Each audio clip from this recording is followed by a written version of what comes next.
Did you know that from November to December 1932, Australia almost went to war with emus?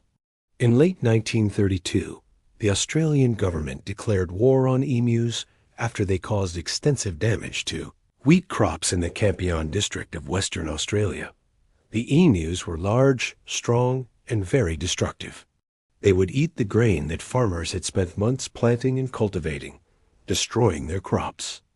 Well, over the years, the emus' numbers had been steadily increasing. In fact, they were thriving. The mild winter of 1931-32 caused an explosion in the growth of agricultural crops. Literally. A squadron of 4 Blackburn triplanes, which were Australia's most advanced fighter planes at the time, was deployed to take out the emu threat. So the government brought in a man called Jacka, an expert on poisonous gases who had recently developed a new type of smoke grenade. It contained a chemical compound called CS gas, which is similar to pepper spray. Don't go to war with birds unless you have really good aim.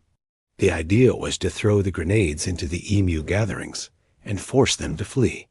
Jacka and his team arrived in December 1932 and set up a perimeter around one of the larger emu gatherings. Then they waited for the birds to come to them. When the emus entered the kill zone, the soldiers threw their grenades. The gas created a thick white cloud that spread quickly across the ground. Within seconds, the emus panicked and fled. For the first time, the military had found a way to fight back against the birds. The pilots flew low over the emu gatherings, firing their machine guns at the birds below. The war was over, and the people of Australia could finally get on with their lives. Or could they? There was one last problem. The emus had eaten so much of the farmers' crops that they had nothing left to feed themselves. This led to one of the largest animal migrations in Australian history, as thousands of starving emus left the Campion district in search of food. Some reports said that there were so many birds that they darkened the sky. This mass flight continued until the emus reached the coast where they could eat the berries growing on the beachside shrubs. At first, this seemed to be a great solution. The planes easily wiped out dozens of emus. But soon the farmers complained that the pilots weren't doing enough to help them. As a result, the government ordered them to fly over the crops to prevent the emus from eating the grain. The birds quickly learned, however, that if they stayed off the ground, they were safe from the planes. So they simply stood on the fences surrounding the fields and watched the pilots fly by. Once again, the military was forced to retreat. And as the emus's favorite food was unavailable, they were forced to search for alternative sources of nutrition. This led them straight into the farmers' fields, where they began eating their crops.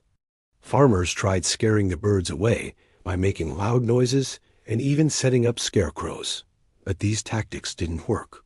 So they did what any reasonable people would do. They called the military, and when the farmers tried to fight back, the birds simply laughed at them. It was then that the government decided that enough was enough and sent in the army to deal with the so-called avian menace. This event has since become known as the Great Emu War. But how did it start? The first troops to arrive were from the Australian Army's 1st Field Regiment, equipped with Lewis guns. Their mission, shoot the emus. On November 2nd, Major Meredith and his men set up their guns in the small town of Campion, ready to defend the crops from the advancing emu horde. What happened next, however, surprised them all. The soldiers fired hundreds of bullets at the birds, but they kept coming, and coming and coming. Despite being hit, the emus refused to stop. One of the soldiers later said, "If we had a couple of rounds through them, they'd go down. But they'd get up again and go after more." Another said, "They seemed to have a death wish. They just stood there and took the bullets." To make matters worse, as the emus approached, they let off a war cry that was so loud and so terrifying that it sounded like hundreds of chainsaws being turned on. After a while, the soldiers ran out of ammunition and retreated.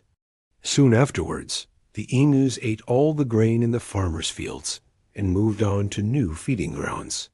The soldiers were sent home, and the war was over. Or was it? It may seem funny today, but at the time, the government was desperate to stop the emus. So another plan was hatched.